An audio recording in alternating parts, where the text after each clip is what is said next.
Hello दोस्तों, आपका स्वागत है हमारे चैनल द स्टोरी नॉलेज में। आज हम आपके लिए लेकर आए हैं डैन हैरिस की बुक 10% हैप्पियर की समरी। यह किताब आपको ध्यान के बारे में हाल ही में हुए वैज्ञानिक शोधों से बताती है कि कैसे ये प्राचीन कला आपके शरीर और आपके मन को असर डालती है। इसके अलावा ये किताब ये भी बताती है कि ध्यान से कैसे आप अपने जीवन की तनाव से लड़ सकते हो।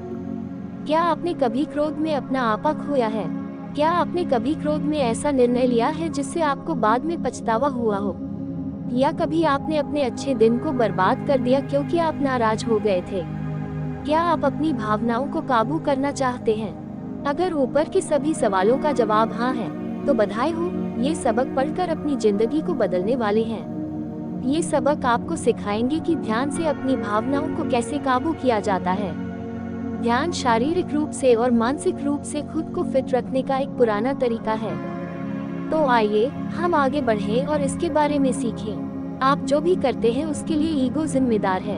हम अक्सर अपने जीवन में शब्द हम यानी ईगो को सुनते हैं। हम सभी ने यह अपने रोज जीवन में 1 या 2 बार सुना है। असल में ईगो क्या है? आइए देखें कि हम अपने रोज की जिंदगी में ईगो को कैसे देखते हैं। कुछ लोगों के हिसाब से ईगो गर्व का स्रोत है, जबकि दूसरों को लगता है कि यह आत्मप्रेम या स्वार्थ है। लोग सोचते हैं कि यह खुद की सेवा करना और दूसरों के बारे में परवाह न करने की आदत है और वे इसे एक कमी मानते हैं। मनोवैज्ञानिक तौर पर ईगो हमारी नैतिकता और इच्छाओं के बीच की एक कड़ी है, लेकिन ईगो की यह परिभाषा अभी भी दिल से दूर है। हम इसे गर्व या आत्मप्रेम कह सकते हैं, लेकिन हम यह नहीं बता सकते हैं कि हमारे दिमाग के साथ क्या होता है जब हम अपने काबू में नहीं होते हैं। जैसे हम भूखे नहीं होते हैं फिर भी फ्रिज खोलते हैं। आपका ईगो आपके अंदर की आवाज है। यह वो है जो आपके कार्यों पर पूरे दिन नजर रखता है और आपको बताता है कि क्या करना है और क्या नहीं करना है। यह आपका विचार नहीं है, लेकिन यह आपके विचारों को प्रकट करता है। उदाहरण के लिए, आपको लगता है कि आप अधिक व्यायाम कर सकते हैं, लेकिन एक आवाज कहती है, मैं बहुत थका हुआ हूँ। यह आवाज ईगो है। आप जो भी करते हैं उसके लिए ईगो जिम्मेदार है। आप अपने ईगो को काबू करने के लिए बहुत सारे कदम उठा सकते हैं, और ऐसा करके आप अपने जीवन को खुश और स्वस्थ बना सकते हैं। ईगो एक अनंत भूख है। यह कभी भी मिट नहीं सकती। आपके ईगो को हमेशा कुछ चाहिए। यह कभी भी संतुष्ट और खुश नहीं होगा। जब ईगो को हम किसी नई चीज से संतुष्ट करते हैं, तो इसे फिर से एक और चीज की ख्वाहिश होने लगती है। इससे कोई फर्क नहीं पड़ता कि आपके पास कितनी नई कार या गैजेट है, आपको हमेशा एक नया चाहिए होगा। भले ही आपने दुनिया के सबसे अच्छे शेफ द्वारा तैयार किया गया सबसे अच्छा खाना खाया हो, आप हमेशा कुछ अधिक स्वादिष्ट खाना चाहेंगे। सरल शब्दों में, ईगो वह चीज है जो आपको कभी संतुष्ट नहीं होने देगा। ईगो वर्तमान को छोड़कर भविष्य के बारे चिंता करता है और पुरानी बातों के बारे में सोचता है। इस प्रकार यह आपको वर्तमान में पूरी तरह से नहीं रहने देता है। पुरानी यादों में रहने से ईगो को प्यार है। यह ऐसी चीज है जो आपके पुराने घाव को हरा कर देती है। आपका ईगो दूसरों की संपत्ति और सामाजिक स्थिति की तुलना आपके संपत्ति और सामाजिक स्थिति से करता है। भले ही आप बहुत धनी और स्मार्ट क्यों न हो, आपका ईगो आपसे ज्यादा बेहतर किसी को खोज लेगा। आपका ईगो आपको अधिक बेहतर बनने के लिए उकसाएगा, लेकिन और बेहतर होने के बाद क्या आप संतुष्ट होंगे? नहीं, ईगो पूरी तरह से खुश नहीं हो सकता। जैसा कि हम देखते हैं कि सबसे अमीर, प्रसिद्ध और भाग्यशाली लोग आत्महत्या कर लेते हैं। वे ड्रग्स के आदी हो जाते हैं और वे अपने जीवन को बर्बाद कर देते हैं। ऐसा इसलिए है क्योंकि उनका ईगो उन्हें अधिक बेहतर बनने के लिए धक्का देता रहता है।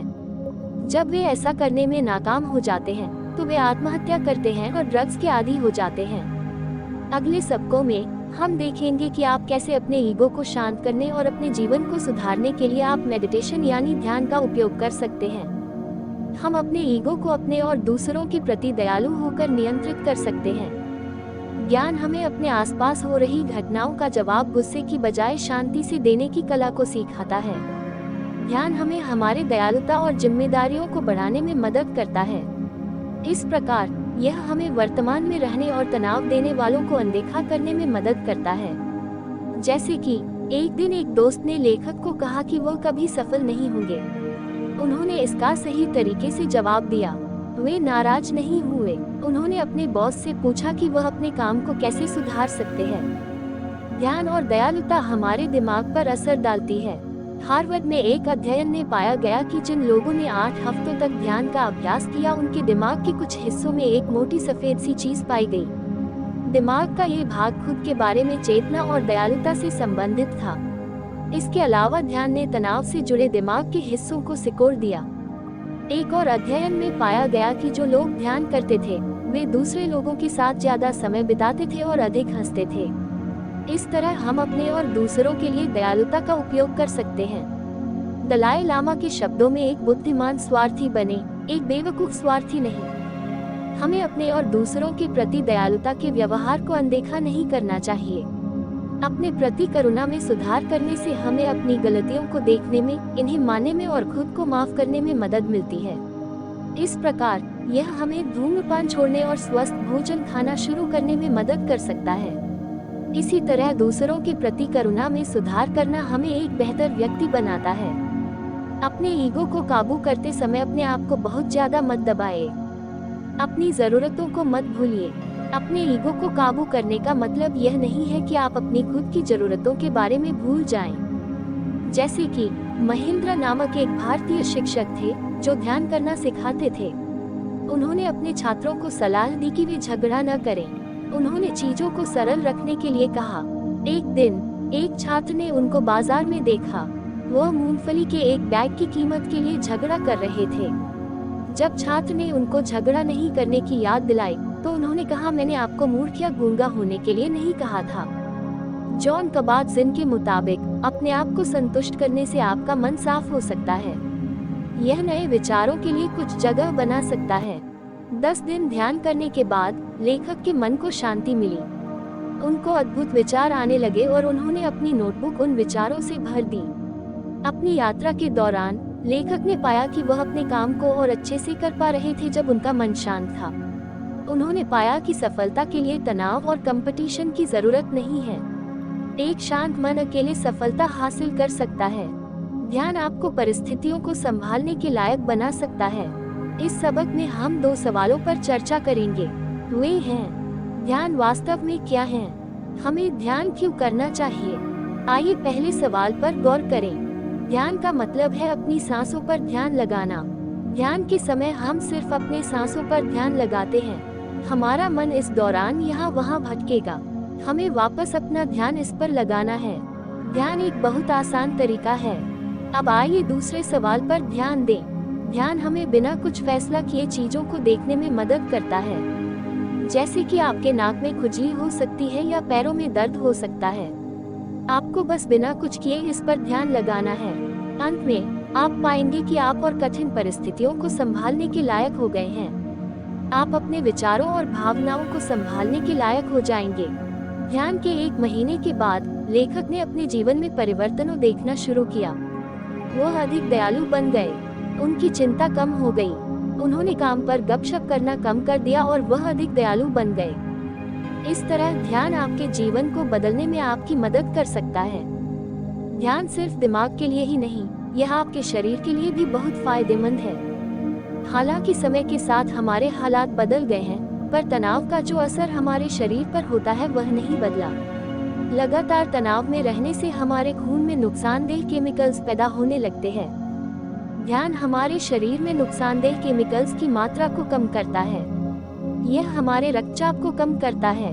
इस प्रकार यह हमें हृदय रोग से छुटकारा पाने में मदद करता है। ध्यान धैर्य को बढ़ाने में भी मदद कर सकता है। उदाहरण के लिए, जब आप अपने नौकरी पर जाने के लिए देर हो गए हो और आप ट्रैफिक जाम में फंस गए हो, तब आप गुस्सा हो जाते हैं। ध्यान ऐसे मामले में आपके धैर्य को बढ़ाने के लिए आपकी मदद करता है। ध्यान तनाव, नशे की लत और धूम्रपान से लड़ने में आपकी सहायता करता है। और आखिर में, ध्यान दुनिया की सबसे शक्तिशाली चीज, आपके दिमाग का उपयोग करने में आपकी मदद करता है। अपने दिमाग का उपयोग करके आप अपनी भावनाओं को काबू कर सकते हैं, अपने स्वास्थ्य को बेहतर बना सकते हैं और अपना कल्याण कर सकते हैं। लेकिन ध्यान एक बार में ही अपने गलत विचारों और आदतों से छुटकारा पाने में आपकी सहायता नहीं कर सकता है। हालांकि यह आपको उन्हें काबू में मदद कर सकता है। अगला और अंतिम पाठ आपको सिखाता है कि ऐसा कैसे करें। ध्यान सब कुछ ठीक नहीं कर सकता है, तो आपको अपनी नकारात्मक भावनाओं को काबू करने के लिए क्या करना चाहिए। तारा ब्रैच एक मनोचिकित्सक और एक बौद्ध शिक्षिका है। वो सलाह देती है कि आपको अपनी नकारात्मक भावनाओं को स्वीकार करना चाहिए। आप उन्हें स्वीकार करें। नकारात्मक भावनाएं समुद्र की तरह हैं। आपको उनमें डूबना नहीं है, बल्कि उसको पार करके निकलना है। इस तरह आप उसकी ताकत को कम कर सकते हैं। अपनी भावनाओं को काबू करने के कई तरीके हैं। तारा ब्रैच के अनुसार अपनी नकारात्मक भावनाओं से छुटकारा पाने के 4 चरण हैं। पहला, अपनी नकारात्मक भावनाओं को स्वीकार करें। दूसरा, अपने आप में मौजूद रहने दें। तीसरा, इससे हो रहे नुकसान को पहचानें। और चौथा, आखिर में इससे छुटकारा पाएं। लेखक ने इन कदमों का इस्तेमाल तब किया जब वे अपने प्रमोशन के बारे में चिंतित थे। सबसे पहले उन्होंने खुद को याद दिलाया कि वे चिंतित हैं। फिर उन्होंने स्वीकार किया कि चिंतित होना ठीक है। फिर उन्होंने पाया कि यह उनको दुखी कर रहा था। आखिर में उन्होंने यह सोचकर खुद को उनसे छुटकारा दिलाया कि वे अपनी चिंताओं से बड़े हैं। इस तरह से कोई भी अपनी भावनाओं पर विजय हासिल कर सकता है और बेहतर जीवन जी सकता है। ध्यान आपकी काफी हद तक मदद कर सकता है। आधुनिक जीवन ने हमें बहुत तनाव दिया है। इस तनाव का हमारे मानसिक और शारीरिक स्वास्थ्य पर खराब असर पड़ता है। ध्यान तनाव से छुटकारा पाने में आपकी सहायता कर सकता है। यह आपको संतुष्ट जीवन जीने में मदद कर सकता है। मेडिटेशन के माध्यम से अपनी दयालुता बढ़ाएं। अपने दिमाग में अपना साफ चित्र बनाएं और दिए गए मंत्र दोहराएं। आप खुश रहें, आप स्वस्थ रहें, आप सुरक्षित रहें। फिर इस मंत्र को दोहराएं, इस बार एक प्रिय मित्र का ध्यान करके। अंत में सभी जीवित प्राणियों की कल्पना करें और इसे एक बार और दोहराएं। तो दोस्तों, यह थी 10% हैप्पियर बुक की समरी। हमारा लक्ष्य है कि आप हमारे वीडियोस से हर दिन कुछ न कुछ सीखें और इससे अपने जीवन को बेहतर बनाएं। उम्मीद है आपको यह वीडियो पसंद आया होगा। इस वीडियो को लाइक करें और हमारे चैनल को सब्सक्राइब करें और इसे अपने दोस्तों के साथ शेयर करना न भूलें। मिलते हैं अगले वीडियो में। धन्यवाद।